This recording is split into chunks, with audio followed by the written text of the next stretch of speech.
Salut tout le monde, c'est Puro. Aujourd'hui, j'ai décidé de faire une vidéo comparative entre 225, toutes les deux de chez KTM, la Duke et le XC, deux motos complètement différentes. Vous le saviez peut-être, je suppose, pour avoir une 125, on doit être titulaire du permis A1 qui coûte à peu près 800 €, ce qui n'est pas rien. Donc on va tout de suite commencer à parler du 125 EXC, toujours de chez KTM, que je trouve plus beau 2019 que 2020. C'est une moto, franchement, que je trouverais pratique à la campagne. Du fait qu'elle soit enduro, ça veut dire qu'elle peut rouler dans les chemins, mais également sur la route, elle est homologuée parfaitement. Cependant, niveau prix, ça reste la plus chère. On est sur du 12 000 € neuf et 3-4 000 d'occasion pour les derniers modèles. L'entretien de cette moto coûte également très cher. Donc là, on va écouter le son du deux temps sur un Akrapovic.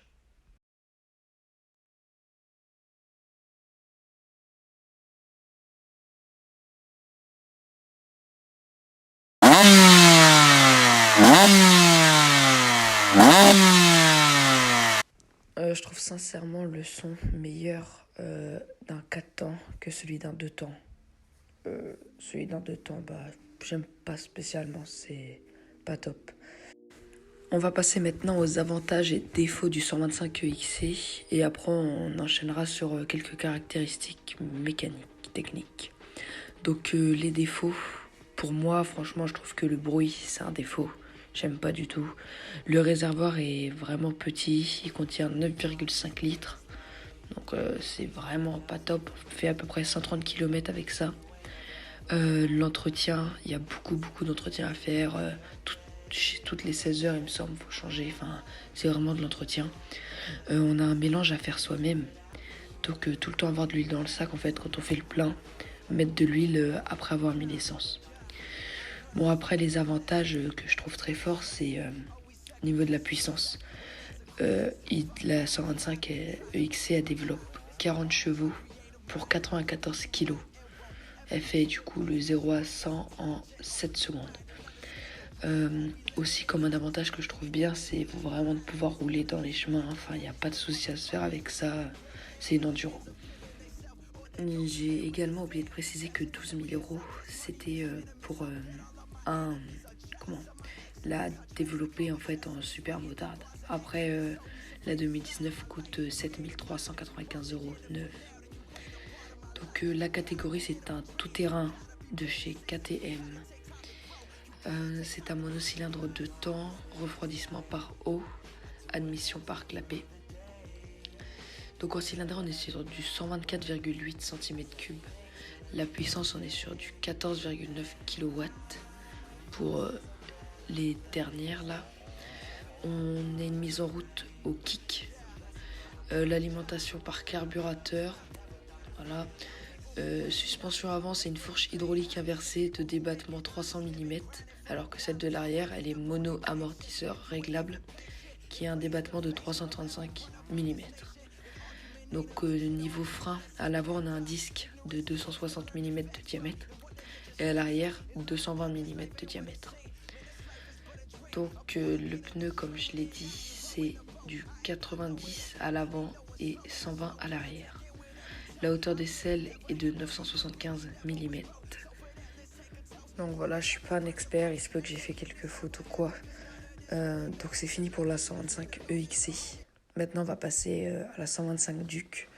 Et puis je vous laisserai faire dans les commentaires vos débats pour savoir laquelle vous préférez.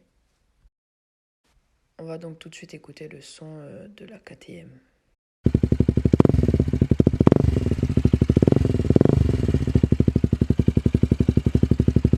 Pour moi, ça n'a rien à voir. La Duke a clairement un meilleur son en Akrapovic, sans chicane.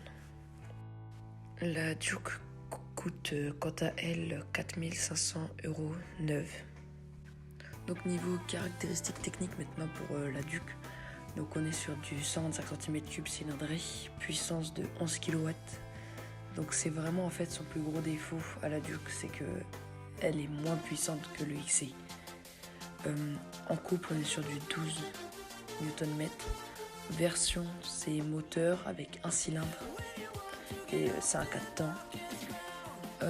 On est sur du démarreur électrique, ce qui est plutôt pas mal. On a 6 vitesses, on a un refroidissement liquide et son plus surtout, c'est comme toutes les 125 4 temps, la consommation 2,4 litres au 100. C'est-à-dire qu'on peut faire plus de 500 km avec, pour voir par rapport à l'EXC qui en fait 130 et qui a un mélange à faire.